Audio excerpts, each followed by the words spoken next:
To be a teacher, you must know something, isn't it? To be a guru, you need not know anything. It's just that you don't know anything, but you got eyes to see. Whatever you want, you can look and speak. But to be a teacher, you have to know something. If you don't know anything, you can't make a teacher, isn't it? To be a guru, you don't need to know anything. Just a certain level of perception, that's all. You're not knowledgeable about anything. It's easy. Being a teacher is difficult because you will have to remember so many things.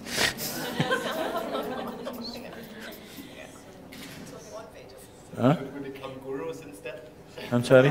Should we become gurus instead of teachers?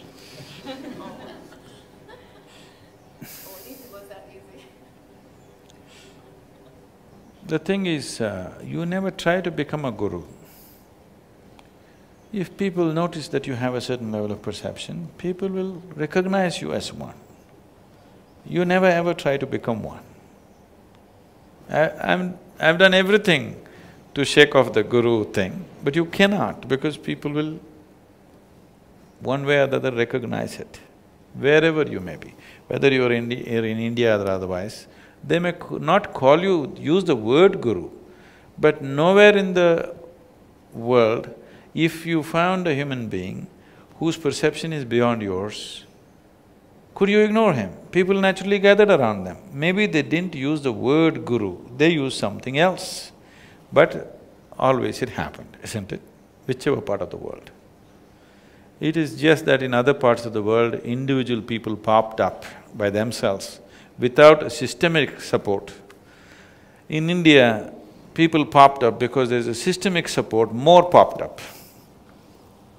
In other places, there is no systemic support, so out of their own thing, people popped up. When they popped up, they got chopped down usually because there's no systemic support to recognize them. But nobody went unrecognized. I'm sure they gathered a few people and somebody else came and battered them down, isn't it? So, it doesn't matter which part of the world it is. If people notice a certain dimension of perception, naturally he will be recognized as the one who perceives. Usually, in India, we identify people as saints, sages and seers. Saints means they have attained to a certain level of pleasantness.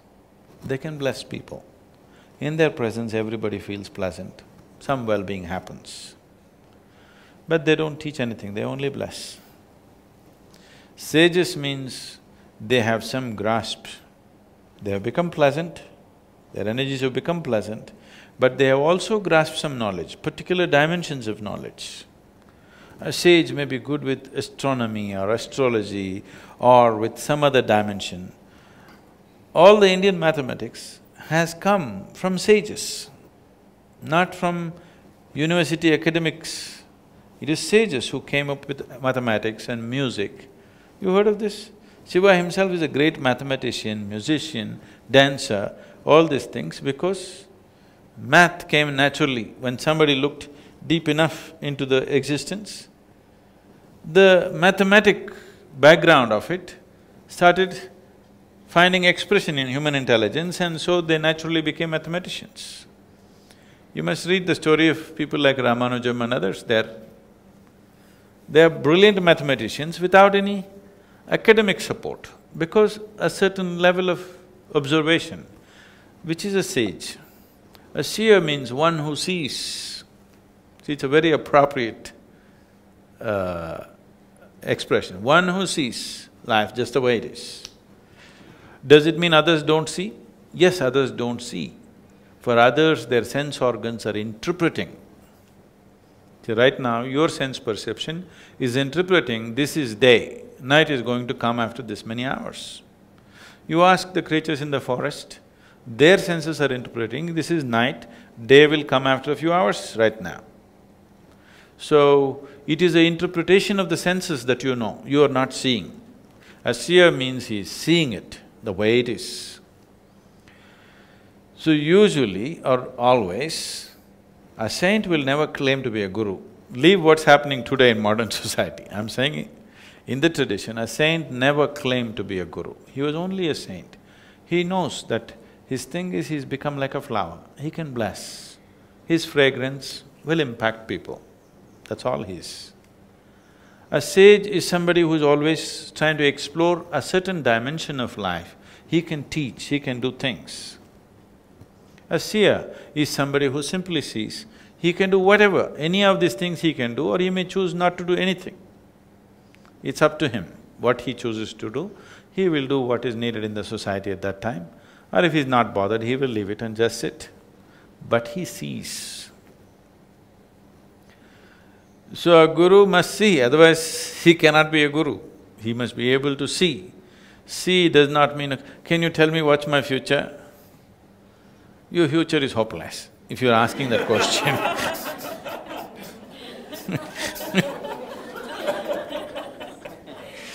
If you're asking that question, it's a hopeless future because if your idea of your future being better is only a question of, will I get the job, will I have money, will I pay my taxes, will I pay my bills, this is not a future. This is… you're just becoming a particle in the existence. You know, you will go round and round in some way. So, future, once you see a certain way that the life is manifesting today, if I say if you do this, this and this, it can manifest in some other way. If I can suggest the right thing to you, that is because you have seen, so that is a seer. If one cannot see, he should not be a guru. Seeing not just the human aspect of it, the existential aspect of it, to be able to see. See, these days some technologies have come, I don't know the names of these technologies, but some things I saw are really phenomenal, okay? See, right now, if you sit here, let's say you're doing asanas, let us say you do all these asanas and you go away. Now in the space where you did asanas, there is a certain memory. Today, there are… whatever they call them, I don't know what, there are ways to image this. You know, you sat here, did something and went. Now they can come and image this, what all your things that you did. What is the use of this, how to go to this, I mean, they can only think in terms of war, okay? They'll think how to use it in the military usage, that's a different thing. But if you do asanas here and you go away, if I walk into this hall, I will see what you have done, your asana. Is it a process of liberation or is it a way of tying yourself into knots?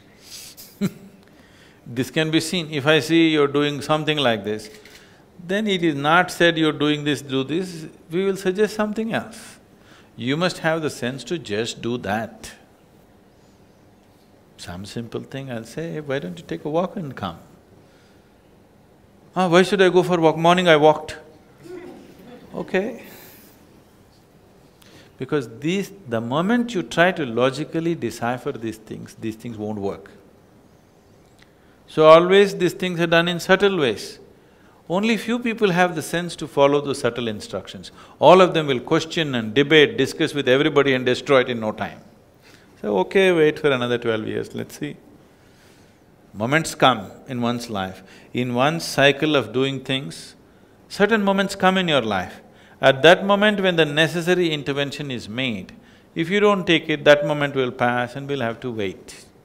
If you have the power to create your own moment, not waiting for any cycles, that would be the most fantastic thing to do. But not everybody is there, they will have to wait for that moment. But when that moment comes, naturally instructions will come. Now when I say this, all kinds of flaky minds will start looking at everything as a sign from California, you know. They receive all kinds of signs every day. So there is a danger to these things, but at least when proper verbal instructions are given, people should have the sense to do it. Otherwise, because if I try to explain and do it, it'll not work. Why will it not work? Why can't you do this? Why… See, this is the simple thing. Between your body, physical body and your mind, there's a certain subtlety.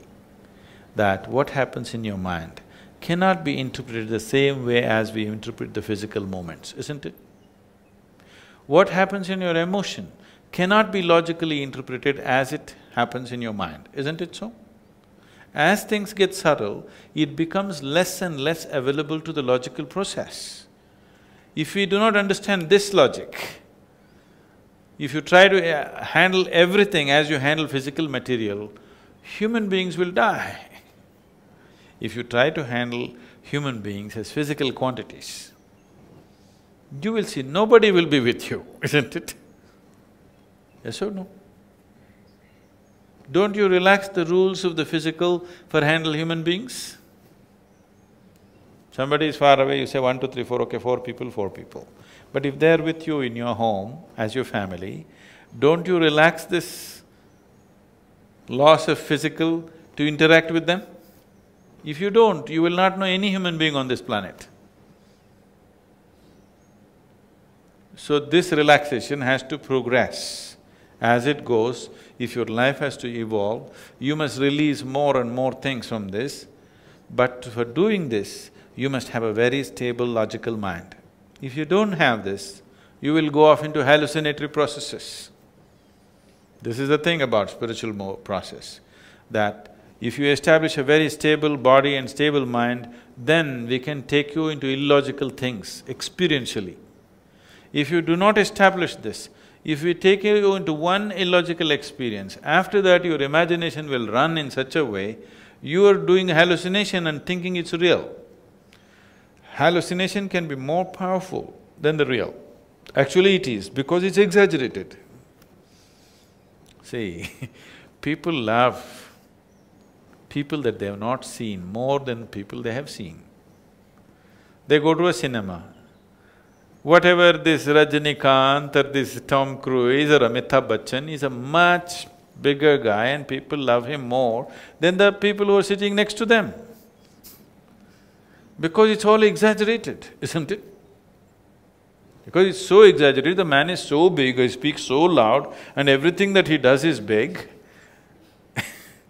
The people who are sitting next to you, they can't look that big, they can't sound so big, they can't do anything so big. So, hallucination is an exaggerated reality. Because of that, it can become a more powerful thing than reality. But once you fly into the hallucinatory state, you're risking madness. You're risking the basic stability of your mind. If you go too far, you may not be able to come back. If you can sit here and dream something funny for 2 minutes and come back, it's nice. But you started dreaming and you don't know where to stop, then it's lost, isn't it? So establishing a very stable body and mind is an important part. If we want to explore mystical aspects, we should know what's imagination, what is not. It needs a very, very focused, stable thing. Right now, this simple thing that you're doing, that consciously like this we go and create another visual impression of something following you, this needs enormous mental work. Do you understand what I'm saying? Just to make sure your breathing is just slightly deeper than normal, it needs a lot of mental work. If you keep on using your mind like this, mind becomes very stable ground. It's not an imaginary, fanciful situation, it's a solid foundation by itself. The whole system of tantra is like this, that you recreate. If you take this rose petal, I think we told you about this, isn't it? Just take this rose petal, observe this in as much detail as possible, recreate in your mind. If you want, you can make the rose petal fall down from the sky. That much detail you have seen, every millimeter of it, every micromillimeter of it, you observed and now you create. See, right now somebody's painting, okay? How is it? Because somewhere in their mind, the image of that leaf or flower or whatever else is perfect, isn't it? So mind is capable of this. If you take in impressions like this and find expression to this, slowly you exercise this mind like this, now this becomes a very stable and powerful instrument. Now you do yoga, you're not flying away, you're only stabilizing it, stabilizing it, stabilizing it. If it is so stable, you can land just about anything on it. If it's not that stable, then if something bigger comes to you, people break or fall back. Lot of people go back whenever big experiences happen, lot of people. If something big happens to them, they will get frightened about it, they will get defensive about it, they will go backwards. But if they had a very stable mind, they would go… whenever something big happens, they would move forward. This is happening to people not only in spiritual process and mystical dimensions, even in simple physical life. What I'm observing most of the time is if life works, most people become utterly stupid. Very few people use their wealth and affluence for their well-being. Most other people become idiotic. They're going backwards simply because things worked. This need not be so. If things work, you must move forward, isn't it? But this is what will happen. If our system is not ready and things move forward, either materially or psychologically or spiritually, whichever way, if we are not ready and something moved forward, we have gone backwards. This will naturally happen. Even spiritual experiences will set people backwards simply because the necessary preparation and sadhana is not there. That's why it's always controlled. Whenever we are causing any grand spiritual experiences, either in bhavaspandana or samyama, it is seriously controlled. Controlled means it's more controlled than a prison. Yes, it has to be that way. If you leave it, people will fly away into all kinds of things, but that will not be good for them. It'll set them backwards.